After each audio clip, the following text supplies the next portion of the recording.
Tout d'abord, merci à Basile qui a pris la relève la semaine dernière pour l'exposé biblique. Si j'ai bien compris, Basile, je ne veux pas être un ours, mais une moufette. C'est ça? Si je t'ai bien suivi? Merci. C'est vraiment un bel exposé. Ça m'a touché et ça m'a encouragé à chercher à être un bon Samaritain, moi aussi. Vraiment. Merci à tous ceux qui ont prié pour nous aussi, pour Luc et moi. On était avec l'Église de Sorel la semaine dernière et l'Église a accepté vraiment, presque à l'unanimité, de travailler avec nous pour qu'on puisse les aider à se relancer tranquillement. Et donc, on va avoir une collaboration avec cette assemblée de Sorel. On est en train de travailler sur des choses. Vous allez en entendre davantage parler, mais priez, s'il vous plaît, pour l'équipe là-bas, pour l'Église. Ils étaient encouragés par le fait qu'on va s'investir. Et donc, formellement, c'est la première fois de ma vie que je suis membre d'une Église où mon épouse n'est pas membre. Parce que je suis pasteur à la fois ici et là-bas. Et Luc est ancien à la fois ici et là-bas lui aussi. C'est assez particulier, mais il arrive qu'on fait ça pour aider une autre assemblée. Donc, on va travailler avec le conseil là-bas et Dieu va relever cette belle église-là pour toute la région de Sorel. Il y a vraiment, on parle de 35 000 habitants, plus de 35 000 habitants dans l'agglomération. Donc, il y a vraiment un beau travail à faire là-bas. Alors, s'il vous plaît, priez pour l'église de Sorel. Maintenant, on poursuit notre série ce matin et juste faire une petite révision très, très rapide pour se replacer. C'est une série sur la miséricorde de l'Évangile. Et dans notre premier exposé, on avait vu ensemble, on l'a intitulé Shalom. Dieu a créé l'humanité, les êtres humains, pour vivre dans un lieu de paix, un lieu paisible, un lieu où il y aurait le shalom de Dieu. Son shalom devait être présent. Et cette paix-là, cette habitation de Dieu, cette présence de Dieu a été brisée par le péché. Maintenant, depuis la création, depuis l'origine, Dieu annonce qu'il veut rétablir ce shalom-là. Et donc, aujourd'hui, nous, comme chrétiens, nous attendons le retour de Christ, où cette paix de Dieu va être présente, réelle, physique. Chacun va être en communion avec Dieu et nous sommes entre les deux. Déjà, on est entré dans la paix avec Dieu parce que nous sommes réconciliés avec Dieu en Jésus-Christ. C'est ça qu'on vient de chanter à travers le dernier chant. Et nous sommes ici comme Église pour incarner ce shalom de Dieu. Une communauté chrétienne, c'est un lieu où on a, on va dire des fois, un avant-goût du ciel. Déjà, on entre dans la présence de Dieu lorsqu'on entre en communion avec l'Église et on peut découvrir l'Évangile de Jésus-Christ. Donc, l'Église est appelée à vivre cette miséricorde divine où Dieu veut faire entrer les gens dans son shalom.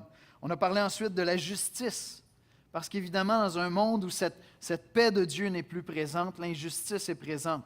Les gens ne sont plus traités avec la dignité avec laquelle ils devraient être traités. Dieu n'est pas honoré comme il devrait l'être. Et donc, on veut incarner cela pour la communauté, pour les gens de la ville, pour les gens de l'extérieur, en Église ensemble. C'est, troisièmement, un lieu où on va voir l'amour, la compassion s'exprimer concrètement. Et Basile l'a bien développé la semaine dernière, où cette miséricorde, c'est l'amour qui passe à l'action. C'est la compassion qui s'exprime, se manifeste, quitte à faire des détours dérangeants, quitte à être dérangé dans notre amour, à déranger notre horaire pour se donner pour l'autre, pas aider simplement mon prochain que je définis comme celui qui m'est semblable, identique à moi, mais peut-être l'étranger. Celui pour qui ça va me coûter plus cher d'aller l'aider. Et ce matin, on continue en parlant de générosité. On parle de ce que le chrétien est appelé à faire avec ces bontés divines que Dieu nous donne, les possessions qu'il nous donne, les ressources qu'il nous donne. On est appelé à agir avec miséricorde, même avec ces ressources-là qu'il nous donne. Et ce matin, ce qu'on va faire ensemble, c'est qu'on va aller dans la lettre de Jacques. Puis, vous pouvez tourner déjà avec moi dans la lettre de Jacques. Jérémie va venir nous lire un passage. Ça ne sera pas tellement long, mais ce qui est particulier avec Jacques, c'est que pour Jacques, la foi n'a absolument rien de théorique. Pour Jacques, croire en Dieu, ce n'est pas quelque chose de mystique, de mystérieux, d'étrange, que les gens ne savent pas comment appliquer. Pour Jacques, la foi se traduit en action. Et une foi qui ne se traduirait pas en action, c'est probablement une absence de foi pour lui. Donc Jacques est très concret. Il veut voir le fruit de cette foi-là mis en œuvre. Et il y a pas de, c'est pas une foi secrète, c'est pas une foi qui est pour moi. Si tu as la foi, tout le monde le sait. Si tu as la foi, tout le monde le sait parce que tout le monde le voit. Tout le monde le voit parce que ta vie est différente. Alors, je vous avertis tout de suite, quand Jacques parle de possession, de biens matériels, d'argent, de générosité, il est vraiment dérangeant. Il est vraiment dérangeant. On va aller ensemble dans un mot de prière, on va écouter la parole de Dieu. Père, on veut déclarer ce matin, avant d'écouter ta parole et de te laisser venir nous bouleverser, on veut déclarer, Seigneur, que tu as le droit de nous parler de générosité. Seigneur, tu as tous les droits parce que tu es Dieu, tu es notre Créateur. Mais Seigneur, tu as ajouté à ces droits, Seigneur, le don de ton Fils. Tu as fait preuve de la plus grande des générosités possibles, Seigneur. Seigneur Jésus, en venant mourir sur cette croix, Seigneur, tu t'es acquis tous les droits de nous provoquer, nous remettre en question, nous challenger sur notre propre générosité, Seigneur. Si nous sommes chrétiens, c'est que nous sommes les bénéficiaires, Seigneur, de ta générosité, Jésus. Une générosité sans borne qui t'a coûté la vie sur cette croix, Seigneur.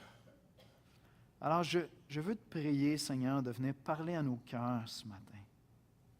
Nous avons besoin d'entendre ta parole parce que, comme tous les êtres humains, nous avons des angles morts, Seigneur. Et on vit à une époque et dans une culture où la moyenne de la richesse humaine a atteint des sommets inégalés dans l'histoire de l'humanité.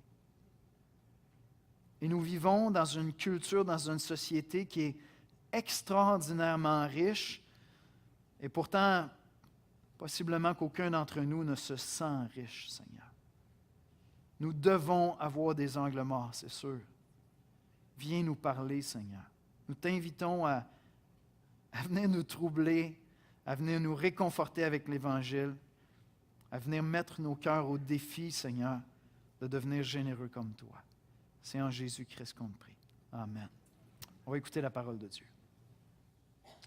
Alors, le passage biblique de ce matin est tiré de Jacques 2, versets 1 à 10, dans la Nouvelle Édition de Genève.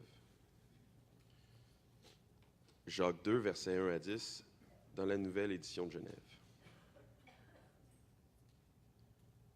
Mes frères, que votre foi en notre glorieux Seigneur Jésus-Christ soit exempte de tout favoritisme.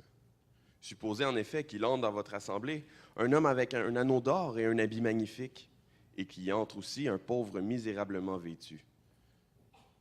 Si, tournant vos regards vers celui qui porte l'habit magnifique, vous lui dites « Toi, assis-toi ici à cette place d'honneur », et si vous dites au pauvre « Toi, tiens-toi là debout », ou bien « Assis-toi au-dessous de mon marchepied », ne faites-vous pas en vous-même une distinction, et n'êtes-vous pas des juges aux pensées mauvaises? Écoutez, mes frères bien-aimés, Dieu n'a-t-il pas choisi les pauvres aux yeux du monde pour qu'ils soient riches en la foi et héritiers du royaume qu'il a promis à ceux qui l'aiment? Et vous, vous avilissez le pauvre? N'est-ce pas les riches qui vous oppriment et qui vous traînent devant les tribunaux? N'est-ce pas eux qui outragent le beau nom que vous portez? Si vous accomplissez la loi royale selon l'Écriture, tu aimeras ton prochain comme toi-même, vous faites bien. Mais si vous faites du favoritisme, vous commettez un péché. Vous êtes condamnés par la loi comme des transgresseurs. Car quiconque observe toute la loi, mais pêche contre un seul commandement, devient coupable de tous. Merci, Jérémie.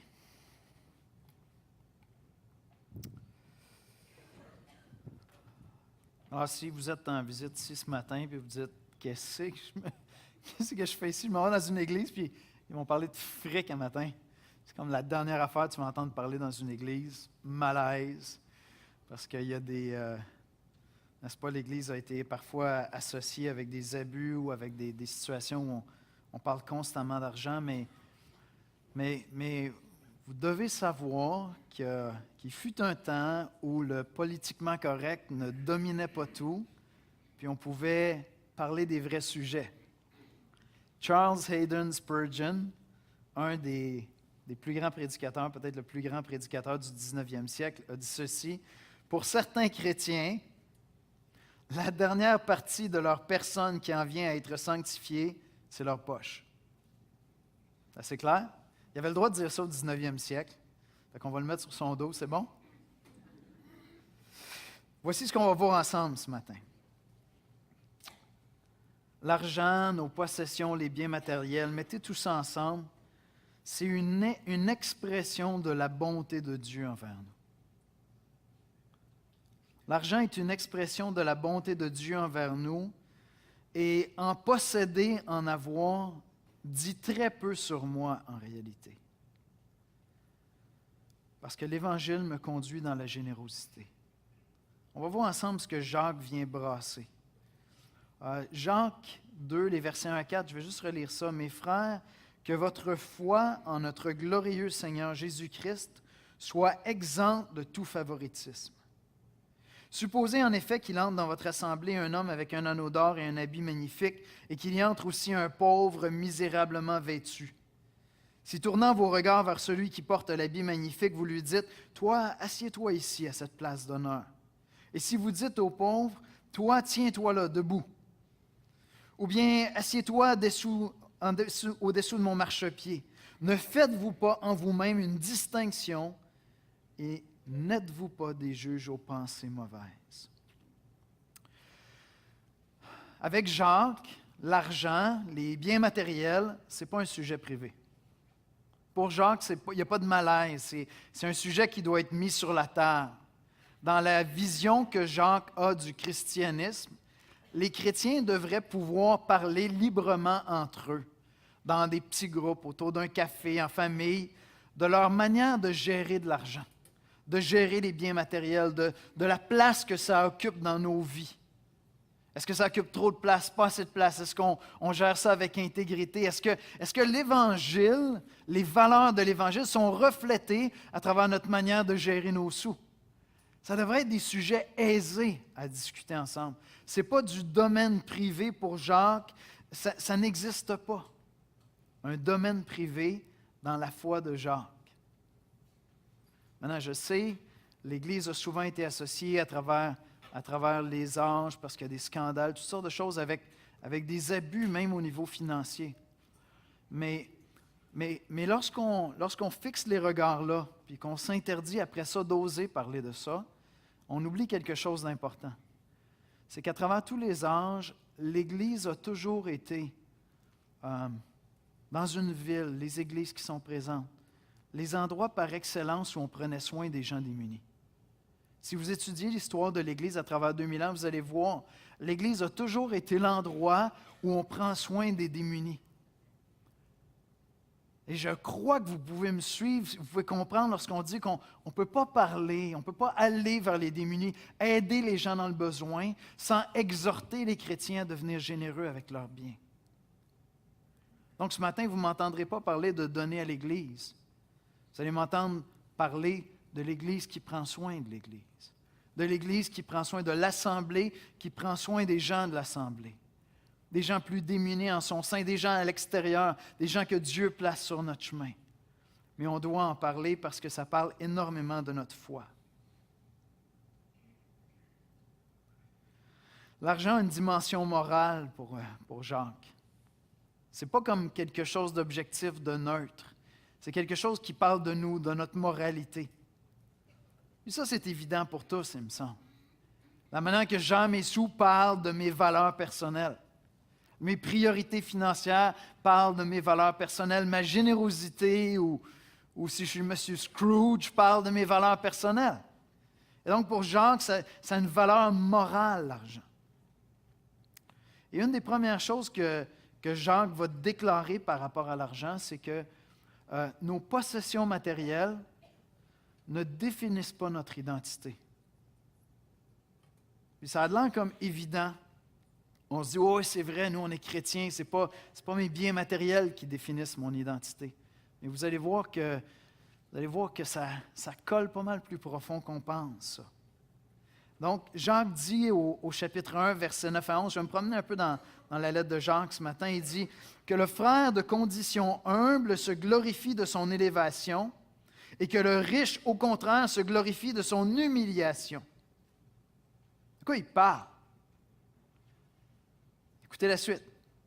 Car il passera comme la fleur de l'herbe.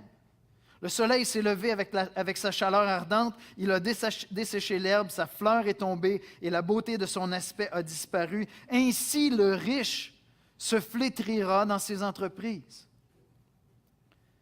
Puis ce que Jacques est en train de dire, c'est que quand tu viens à la connaissance de Jésus-Christ, quand tu viens en contact avec l'Évangile, la bonne nouvelle de ce que Jésus-Christ a fait pour nous, il y a comme une révision profonde de ton identité.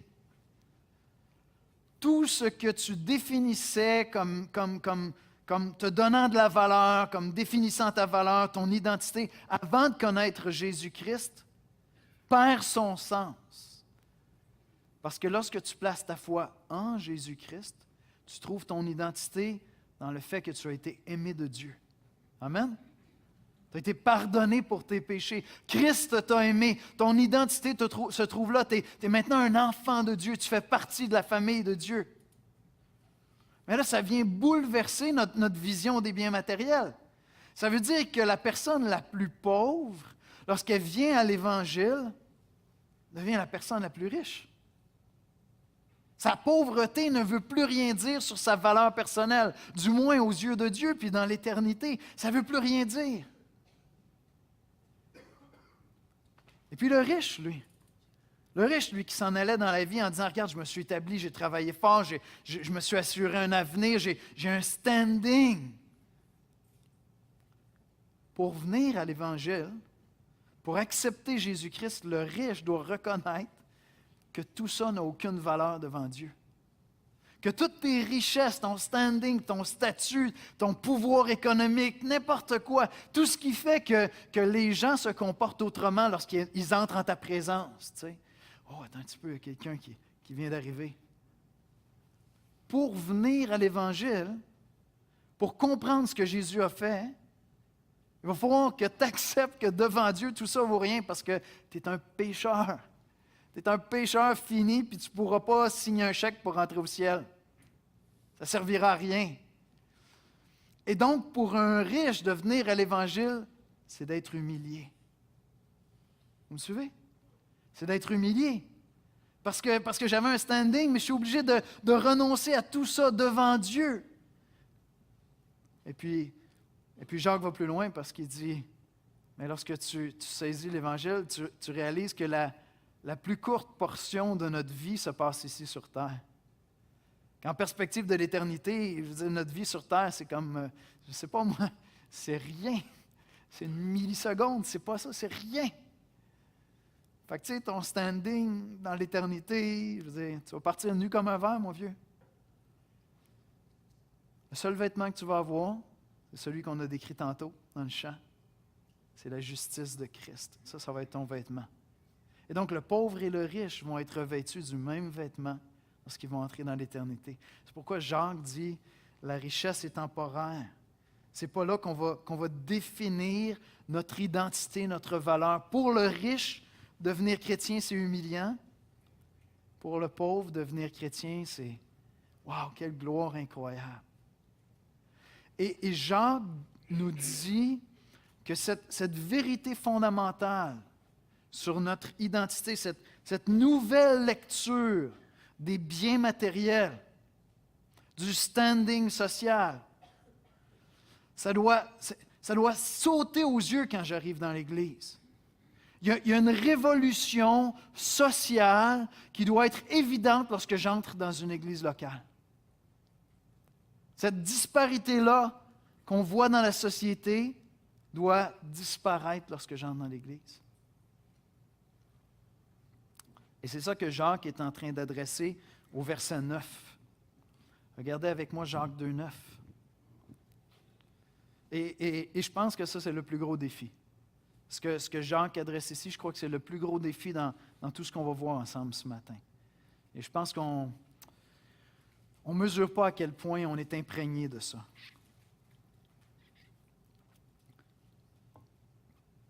Jacques 2,9, « Mais si vous faites du favoritisme, vous commettez un péché. Vous êtes condamnés par la loi comme des transgresseurs, car quiconque observe toute la loi mais pêche contre un seul commandement devient coupable de tous. »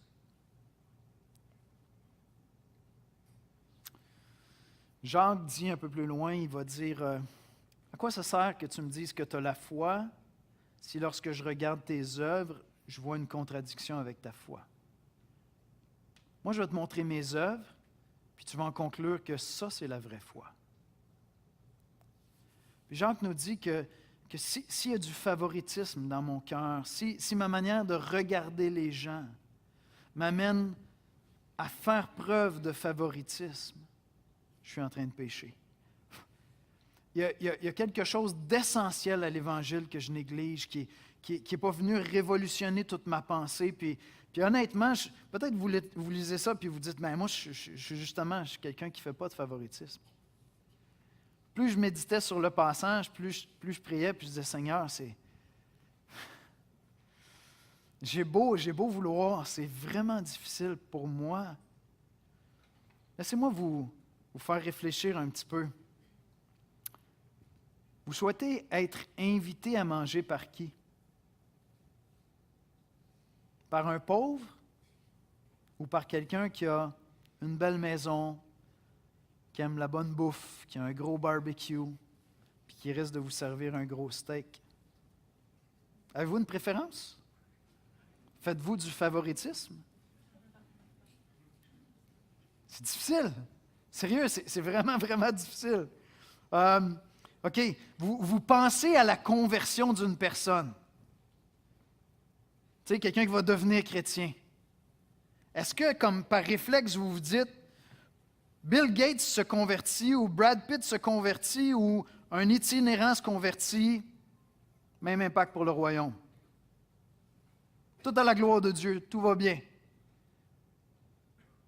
Moi, je ne sais pas, je veux dire, dans mon cœur, j'entends, telle personne est en train de s'approcher du Seigneur, il est toujours en dessous des projecteurs, c'est comme, ça va être puissant, tu sais. OK. Pas de favoritisme. Tout à l'heure, je vous accroche, puis je vous dis, hey, je vais te présenter quelqu'un. Est-ce que ça va faire une différence si je te présente un itinérant qui vient et qui a besoin d'une place pour aller dîner, ou Bill Gates qui vient de rentrer et qui aimerait inviter quelqu'un au restaurant? Change-tu quelque chose? Honnêtement, moi, ça change quelque chose dans tous les cas. Je n'étais pas capable, même quand j'étais devant le Seigneur, puis j'étais en train de me préparer, de dire, Seigneur, ça ne change rien dans ma vie. Je n'étais pas capable de le faire. C'est triste, mais c'est la vérité. Si je suis honnête avec Dieu, j'ai énormément de difficultés à ne pas faire de favoritisme. Au moins en penser, tu sais. Bon, j'ai appris à être un bon chrétien, là. J'ai appris à garder ça le plus possible en dedans, puis avoir de l'air spirituel, là. C'est ça un bon chrétien? Mais c'est dur! C'est pas ça un bon chrétien, vous comprenez? C'est une blague. C'est dur de ne pas faire preuve de favoritisme. C'est vraiment difficile. C'est comme là, à l'intérieur de nous, il y a un standing. Il y a des gens comme, wow, j'aimerais ça me tenir avec ces gens-là. Il me semble que ça serait le fun. Écoute, le monde te dit ça. Le monde te dit, si tu veux réussir dans la vie, entoure-toi de gens qui réussissent. Comment tu fais pour prêcher l'Évangile aux pauvres? C'est parce que dans leur standard à eux, les pauvres, c'est des losers. Fait que si je m'entoure de losers, qu'est-ce qui va se passer?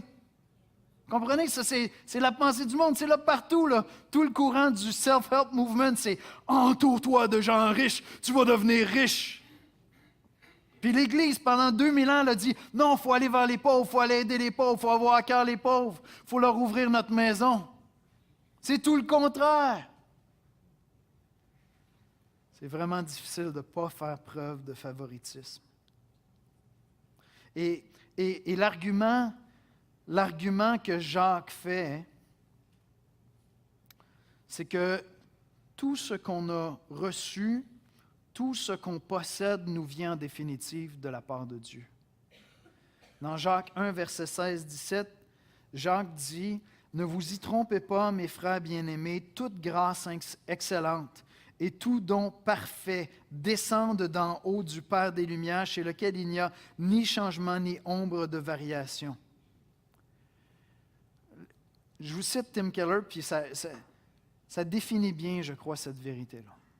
Nos plus grandes richesses, nos plus grands talents ne viennent pas de nous, c'est Dieu qui nous les a donnés. Keller dit ceci: « Si vous avez de l'argent, du pouvoir et un bon statut aujourd'hui, cela est dû à l'époque et à l'endroit où vous êtes né, à vos talents, vos capacités, votre santé, toutes des choses pour lesquelles vous n'avez aucun ou très peu de mérite. En fin de compte, toutes vos ressources vous sont des cadeaux de Dieu. » Corée du Nord, on entend parler de ce temps-ci. Il y a quelqu'un qui a décidé qu'il mettait la Corée du Nord sur la map. Corée du Nord, 24 millions de personnes. Quand même une bonne population. Canada, 36 millions de personnes. Tu as fait quoi, toi, pour mériter de naître au Canada? Moi, je n'ai rien fait. Je disais, pourquoi toi, tu es né ici et tu n'es pas né là-bas? Parce que Dieu l'a décidé. Parce que Dieu l'a décidé. Parce que Dieu a décidé de te bénir. Tu es né dans un pays où c'est possible d'étudier, où la pauvreté est très relative comparativement à la pauvreté à plein d'endroits dans le monde, où la liberté existe. Puis je n'ai pas de mérite pour ça. Puis il y a des personnes qui sont super talentueux, puis d'autres qui le sont moins, puis ils n'ont pas de mérite pour ça. Et donc, ce que Jacques nous rappelle, c'est que toute grâce nous vient de Dieu en définitive. Puis c'est vrai qu'il y en a qui travaillent fort, puis il y a un certain mérite à travailler fort, mais vous comprenez qu'il y en a qui n'auront jamais de santé pendant toute leur vie, puis qui n'ont rien fait pour ne pas avoir de santé. Puis peut-être que tu as un petit mérite sur ta santé, parce que tu as travaillé fort pour garder ta santé, puis tu checkes ce que tu manges, tu fais de l'exercice, tu essaies de dormir le soir. Ah, mais toi, tu n'as pas un cancer, puis l'autre, il a un cancer, puis je suis désolé, ça ne marche pas comme ça, là. Pas parce que tu as mangé plus de carottes qu'il n'y en aura pas de cancer. C'est des grâces de Dieu. Et donc, Jacques est en train de nous dire, dans l'Église, on doit constamment être en train de combattre ce réflexe d'une pensée du monde qui attribue une valeur différente aux individus selon leur standing, leur possession, leur capacité. On doit reconnaître que notre vraie valeur, notre identité se trouve en Jésus-Christ. Et cette réalité-là doit nous permettre, dans l'Église, d'aplanir cette espèce de distinction-là qu'on fait. Dans notre regard les uns envers les autres, dans la dignité qu'on donne à la personne qu'on regarde, quelle que soit sa condition, quel que soit son statut. Et si je veux être honnête avec moi-même, j'ai encore beaucoup de travail à faire dans mon cœur. Puis pourtant, Dieu sait que je m'entoure de gens, puis je vais vers des gens qui sont dans le besoin. Et Dieu m'accorde le grand privilège d'être impliqué à Bouffe pour tous. Puis il y a des gens là qui ont des vies pas mal plus compliquées que la mienne, avec moins de ressources pour faire face à la vie. Donc, c'est pas que je les aime pas, mais si je veux être honnête avec moi-même, dans mon cœur, il y a des angles morts encore. Alors, une fois que je comprends que mon identité ne se trouve pas dans mes richesses et que mes biens sont premièrement des cadeaux de Dieu, je peux commencer à réfléchir, je peux commencer à apprendre comment est-ce que Dieu veut que je me serve des ressources que Dieu m'a données, des richesses que Dieu m'a données. Et pensez pas seulement à l'argent, aux biens matériels, des ressources personnelles, de l'éducation que j'ai reçue. C'est des richesses incroyables, de ma connaissance, de la culture peut-être que j'ai. Là, je peux commencer à réfléchir à ça. Alors, tournez avec moi dans Jacques 5. Vous allez voir, il est tellement dur. Puis, je veux juste vous dire, avant de lire le passage, que la lettre de Jacques est écrite à des chrétiens. OK? Parce que vous allez entendre ça, vous allez dire, OK, il ne parle pas à des chrétiens. Là, il a décidé qu'il attaquait les méchants riches dans la société. Non, c'est une lettre pour les chrétiens, d'accord? Jacques 5, verset 1. « À vous maintenant, riches, pleurez et gémissez à cause des malheurs qui viendront sur vous. Vos richesses sont pourries et vos vêtements sont rongés par la teigne. Votre or et votre argent sont rouillés et leur rouille s'élèvera en témoignage contre vous et dévorera vos chairs comme un feu. Vous avez amassé des trésors dans les derniers jours. Voici le salaire des ouvriers qui ont moissonné vos champs et dont vous les avez frustrés. Crient et les cris des moissonneurs sont parvenus jusqu'aux oreilles du Seigneur des armées. Vous avez vécu sur la terre dans la volupté et dans les délices. Vous avez rassasié vos cœurs au jour du carnage. Vous avez condamné et vous avez tué le juste qui ne vous a pas résisté. J'en conviens, Jacques est en train de s'adresser à ce que les riches étaient lorsqu'ils étaient dans le monde. Puis il est en train de remettre en question les gens qui se convertissent.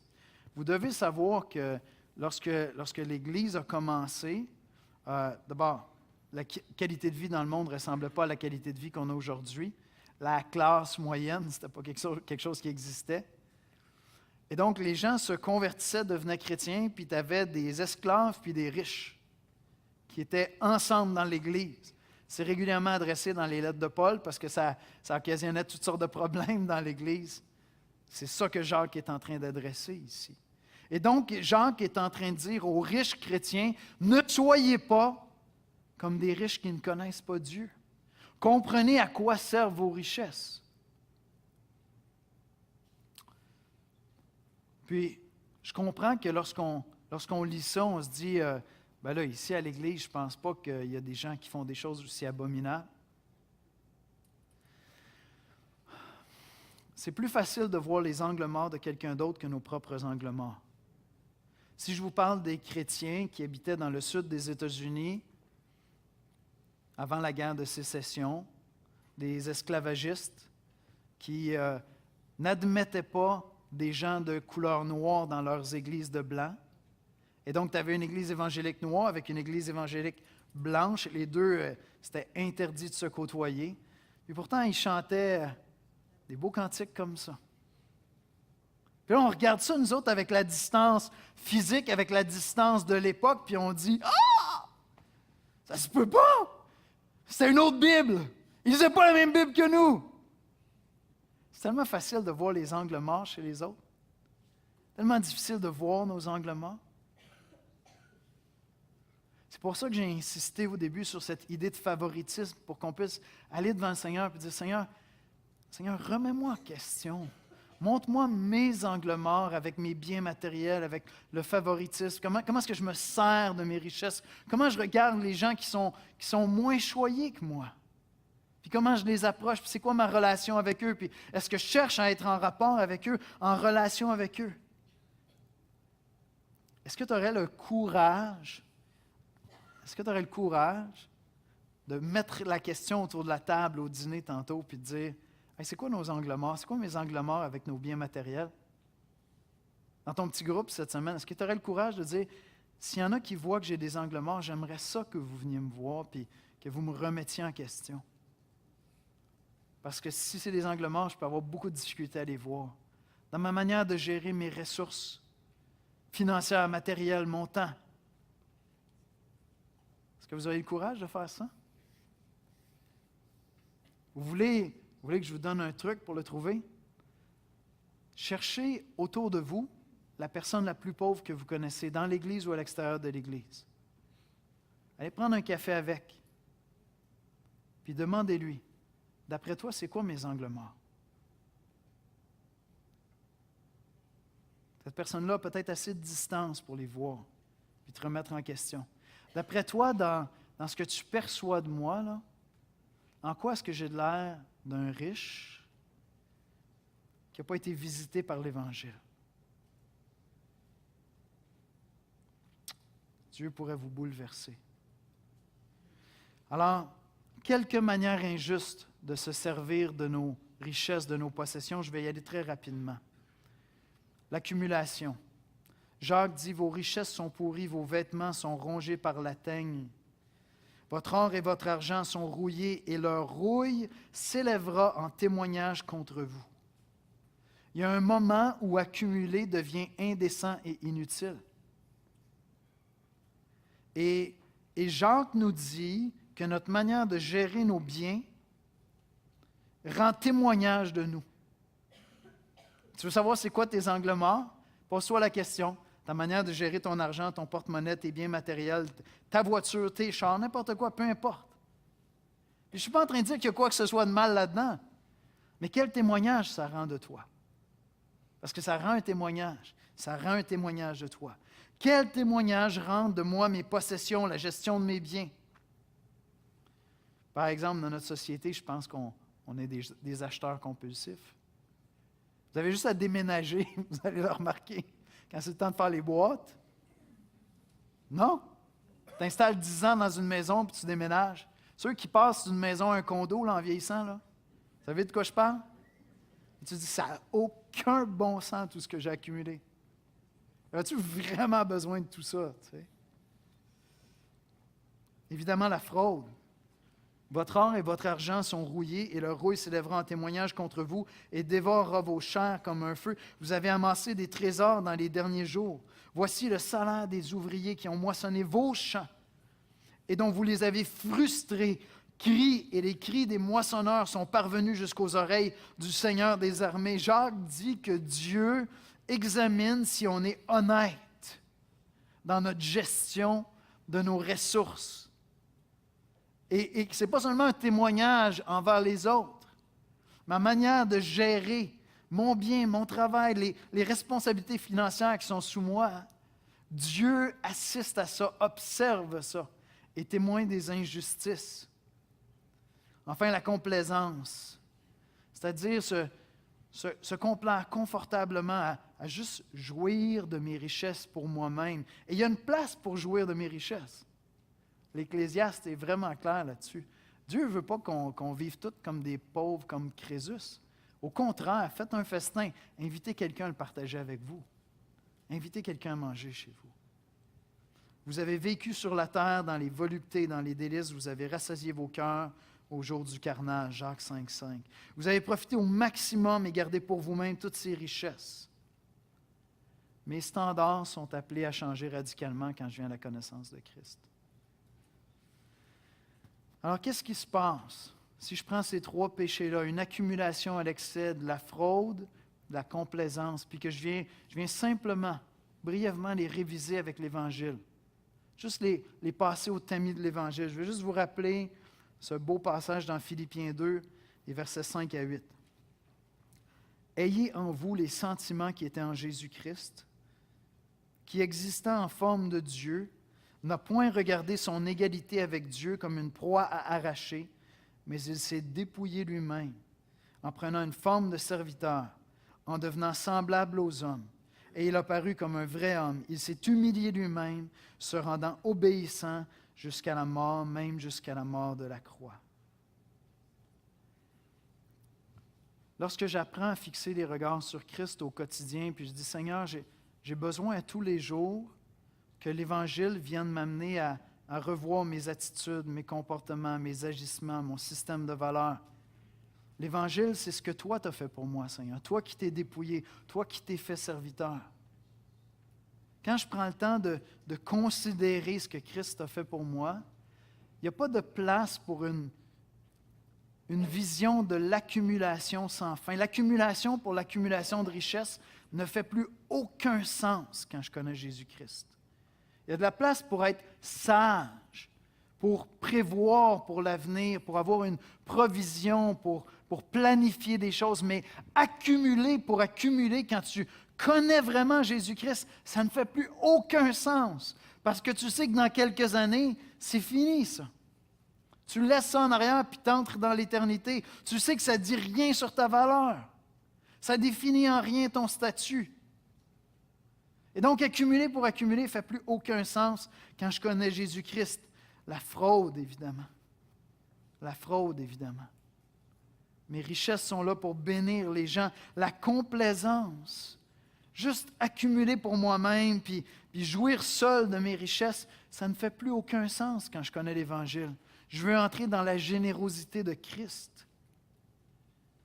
Je veux être riche, mais riche en bonnes œuvres. Je veux être riche, mais riche en générosité pour les autres. C'est ça que je veux.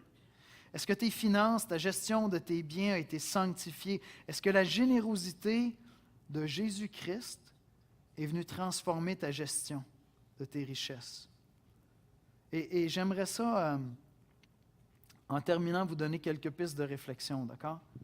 Parce que Je l'ai dit tout à l'heure dans la prière lorsque j'ai commencé, je suis conscient qu'il ne doit pas y avoir grand monde ici qui disent sérieusement, là, je suis comme riche au point que je peux faire des chèques n'importe quand. On vit à une époque où les choses coûtent cher quand même. Puis beaucoup de gens, on trime quand même juste pour arriver. Puis c'est pas vrai qu'on peut tirer de l'argent par les fenêtres. Puis en même temps, c'est vrai de dire qu'on vit à une époque où l'humain moyen est plus riche qu'il n'a jamais été dans l'histoire de l'humanité. Puis là, si tu vis en Occident, puis si tu vis en Amérique, c'est encore plus vrai, ça. Fait qu'il y a cette espèce de paradoxe-là, tu sais, où le riche dans l'Église, c'est probablement pas le riche exactement dont Jacques parle, qui était comme, c'était honteux de voir tout ce qu'il y avait. Mais en même temps, si tu as la grâce, comme je l'ai eu, d'aller faire un tour en Haïti, bien, tu reviens ici, puis tu as comme un petit peu mal au cœur, tu sais. Un petit peu mal au cœur pendant une couple de jours. Puis tu te dis, je pense qu'il y a des trucs où nos valeurs ne sont pas aux bonnes places. Là.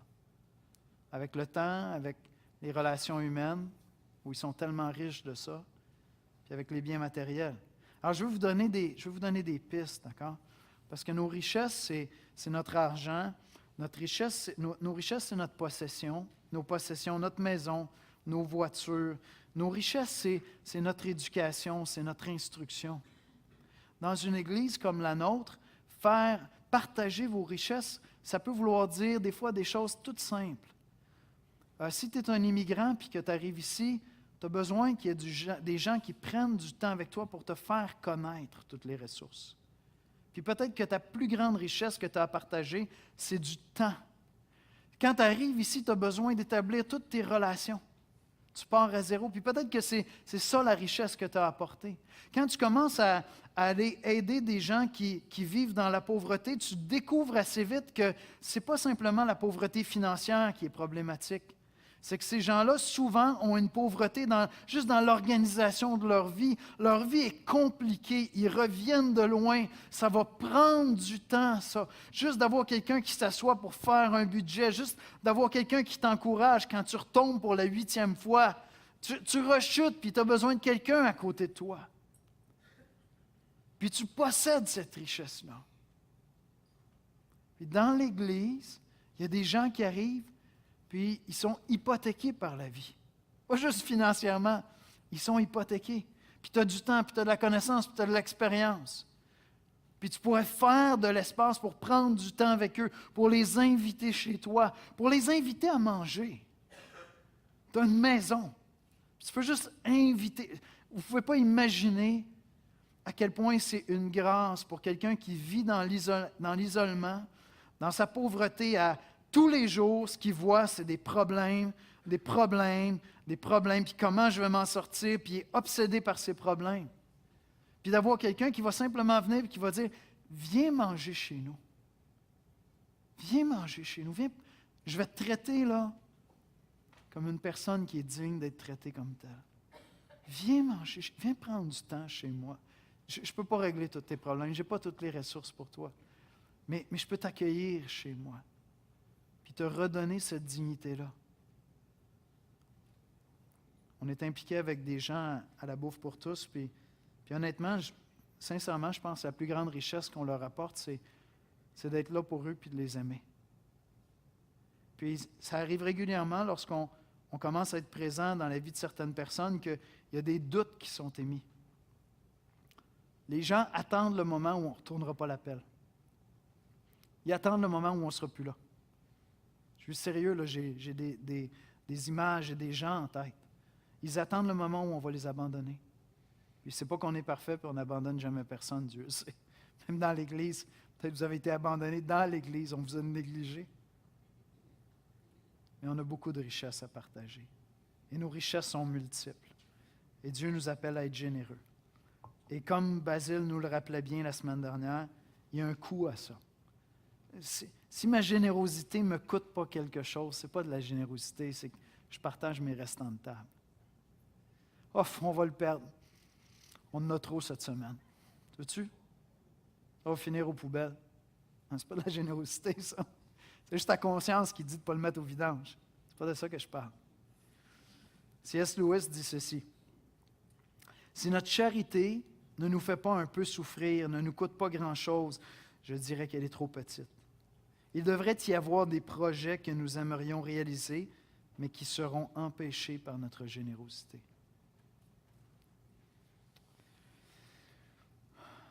L'argent est une expression de la bonté de Dieu, puis en avoir dit bien peu sur nous.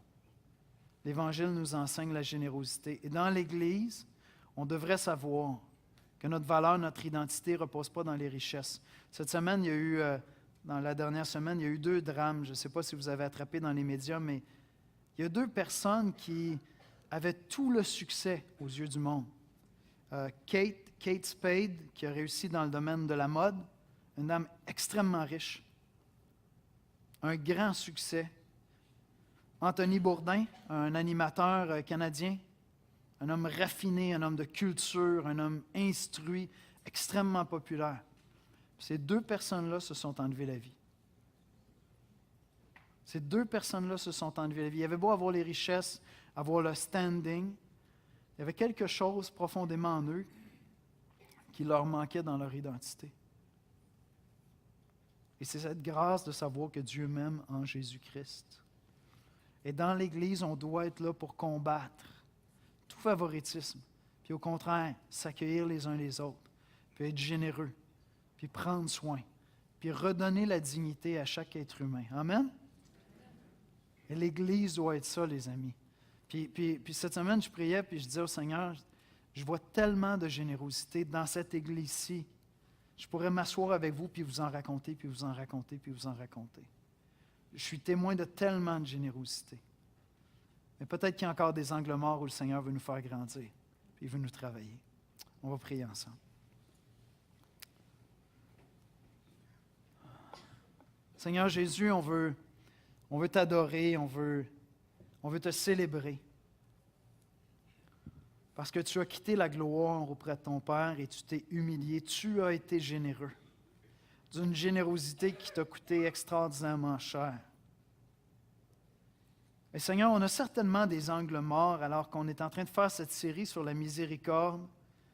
Il y a sûrement des angles morts, Seigneur. On a besoin que toi, tu nous les montres et que tu nous aides à nous reposer dans cette identité que nous avons en Jésus-Christ.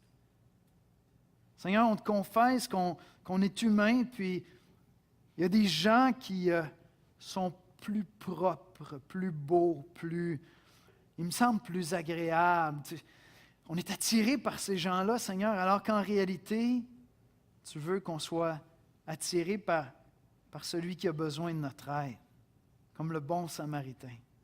Qu'on accepte ces détours divins, inspirés par l'Évangile, Seigneur. Apprends-nous, Seigneur, à grandir dans notre générosité. Merci pour tout l'amour qu'il y a dans cette Église, tous ces moments, toutes ces histoires dont je suis témoin, Seigneur, dont on est témoin, où il y a des gens qui prennent soin de quelqu'un d'autre, qui ouvrent leur maison, qui accueillent une autre personne, qui s'entraident, qui donnent du temps, qui se supportent dans la prière, Seigneur. Merci pour l'Église. Fais-nous grandir là où tu veux encore nous faire grandir, Seigneur. C'est en Jésus qu'on prie. Amen. Amen.